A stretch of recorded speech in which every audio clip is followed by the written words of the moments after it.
از آمریکا زنگ می‌زده بنده خدا میگفته گوشی تلفن به طرف قبر مطهر حضرت رضا بگیر. حالا ببینید این ارادت صلیب رسال حالا میشناسم من اینجا تا ندارم یا امام رضا باید برام کمک میکنه یا حضرت رضا. خیلی ممنون. انشالله که امام رضا مریضتون شفا بده. خیلی ممنون. میشه گوشی بدین رو خدمت امام رضا؟ میخوام بعدا صحبت کنیم. کجا تماس میگیری؟ گوشی واسه خودم داخل حرم. با امام رضا صحبت کنیم. السلام علیکم یا علی ابن موسی رضا. تو به حق جوادت از راه دور باید تماس بگیرم. سلامم جواب بده آقا. دردایی که تو دلمه و خودت میدونی چیه اونا رو برآورده کن. یا علی ابن موسی رضا. هر کی هر مراد و مطلبی داره، هر آرزویی که داره و هر شوقی که به سوی تو پرواز میکنه، یا امام رضا خودت حاجتشو برآورده کن. السلام علیکم یا امام رضا. آقا امام رضا کمک میام، خیلی دلم میاد سیام سمت سیام خونت آقا، اما نتونستم.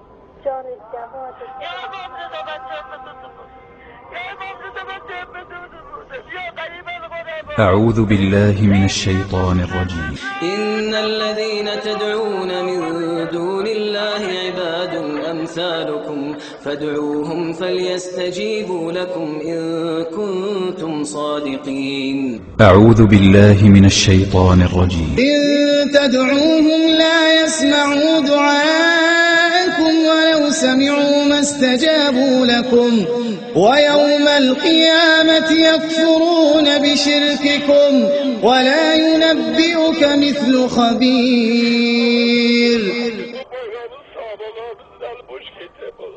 خدا همه التماس دعاشونو قبول کن، شفای بابامو بده، فرج امام زمان یا موسی رضا نصیب بفرما. أعوذ بالله من الشيطان الرجيم. يا أيها الناس ضرب مثل فاستمعوا له إن الذين تدعون من دون الله لن يخلقوا ذبابا ولو اجتمعوا له وإن يسلبهم الذباب شيئا لا يستنقذوه منه ضعف الطالب والمطلوب ما قدر الله حق قدره إن الله لقوي عزيز.